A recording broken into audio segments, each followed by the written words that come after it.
జగనన్న నీ వెంట జనం ప్రభంజనం చూడవే అన్నా అభివృద్ధికి పెద్ద దిక్కు మన జగనన్న అన్నార్థుల కన్న కొడుకు మన జగనన్న పల్లెలకు పొద్దు పొడుపు మన జగనన్న కడుపేదల కంటి పాప మన జగనన్న రాయలసీమ ముద్దు బిడ్డ రాయలసీమ ముద్దు బిడ్డ రాయలసీమ ముద్దు బిడ్డ మన జగనన్న నీ వెంట జనం ప్రభంజనం చూడవే అన్నా.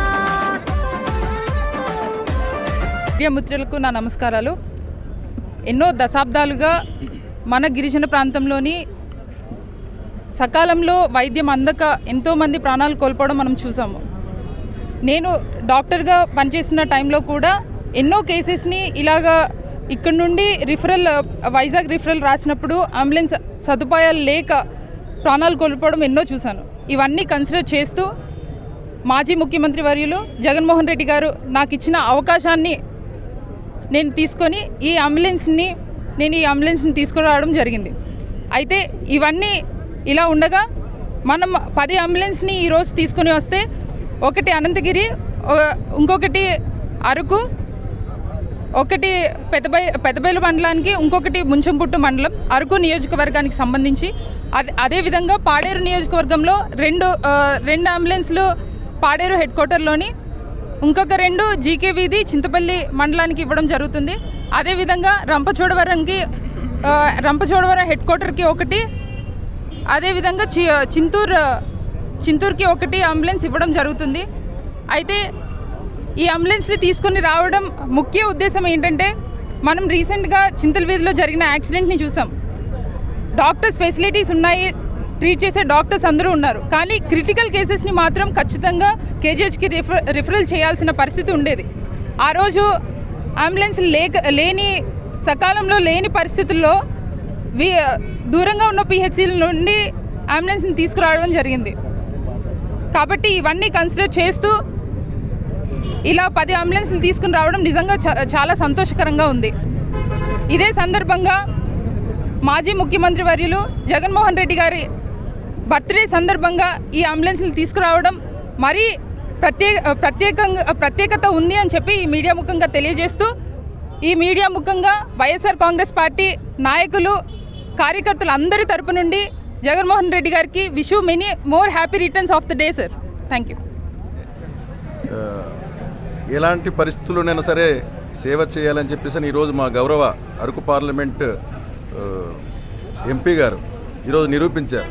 నిజంగా ఈరోజు గిరిజన ప్రాంతంలో అనేక మంది గిరిజనులు హాస్పిటల్కి వెళ్ళాలంటే అంబులెన్స్ లేని పరిస్థితులు ఈరోజు ఈ కూటమి ప్రభుత్వంలో ఈరోజు ఉంది. ఇది గమనించినటువంటి మా ఎంపీ గారు ఈరోజు 10 అంబులెన్స్లు ఈరోజు తీసుకువచ్చి ఇక్కడ అరకు, పాడేరు, అలాగే రంపచోడవరం 3 నియోజకవర్గాలకు సంబంధించి 10 అంబులెన్స్లు ఈరోజు ఇక్కడ ప్రారంభించడం జరిగింది. నిజంగా చాలా సంతోషకరమైనటువంటి విషయం. ఈరోజు ఇక్కడ ఈ అంబులెన్సులు ఎంత అవసరం అన్నది, ఈరోజు ఇక్కడ పాడేరు నుంచి బయలుదేరితే విశాఖపట్నం కేజీహెచ్కి వెళ్ళాల్సినటువంటి పరిస్థితి వస్తే, ఇక్కడ ఈ కూటమి ప్రభుత్వంలో ఉన్నటువంటి ప్రస్తుతం ఉన్నటువంటి పరిస్థితులు ఇప్పుడు మనం చూసినట్లయితే అనేక రకాలైనటువంటి ఇబ్బందులు పడాల్సినటువంటి పరిస్థితి ఈరోజు కనిపిస్తుంది. కానీ గత వైఎస్ఆర్ కాంగ్రెస్ పార్టీ హయాంలో మీకు అందరికీ తెలుసు, గత ప్రభుత్వ హయాంలో ఎవరికి ఏ కష్టం వచ్చినా సరే అంబులెన్స్లు కానీ 108లు కానీ ఫోన్ చేసిన వెంటనే వచ్చేవి. కానీ ఇప్పుడు అటువంటి పరిస్థితి లేదు. వీరికి ముందుగా నమస్కారం. ఇవాళ వైఎస్ఆర్ కాంగ్రెస్ పార్టీకి, రాష్ట్ర ప్రజానీకానికి ఒక ప్రత్యేకమైన రోజు.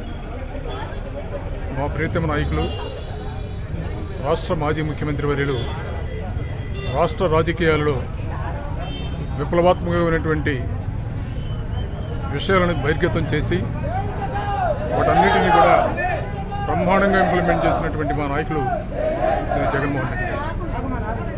వారికి ముందుగా హృదయపూర్వకమైనటువంటి బర్త్డే శుభాకాంక్షలు తెలియజేస్తున్నాం. ఏజెన్సీ ప్రాంతాలలో అరకొరగా ఉన్నటువంటి వైద్య సౌకర్యాలు, సకాలంలో వైద్యం అందక ప్రాణాలు కోల్పోతున్నటువంటి ఆదివాసీ బిడ్డలు, ఇవన్నీ కూడా వారు చూసి విని వారు చలించిపోయారు. ఇలా ఉండడానికి వీల్లేదు. ప్రధానంగా ఏజెన్సీ ప్రాంతాల్లో ఉన్నటువంటి ఆదివాసీ బిడ్డల యొక్క ఆరోగ్య స్థితిగతులను మెరుగుపరచాలంటే ఏం చేయాలని ఆలోచించి వారు ఇక్కడ ఈ ప్రాంతంలో సూపర్ స్పెషాలిటీ హాస్పిటల్తో పాటు ఒక మెడికల్ కాలేజీని కూడా తీసుకొచ్చినటువంటి ఘనత శ్రీ జగన్మోహన్ రెడ్డి గారు. బహుశా రాష్ట్ర చరిత్రలో ఎంత అద్భుతమైనటువంటి ఆలోచన చేసినటువంటి నాయకుడు మరొకరు లేరు. ఈ సందర్భంగా మరో ముఖ్య విషయం ఏంటంటే జగన్మోహన్ రెడ్డి గారి పుట్టినరోజు సందర్భంగా మా ఎంపీ గారు డాక్టర్ తనుజరాణి గారు ఒక సంచలనాత్మకమైనటువంటి విషయాన్ని ఇవాళ బహిర్గతం చేశారు.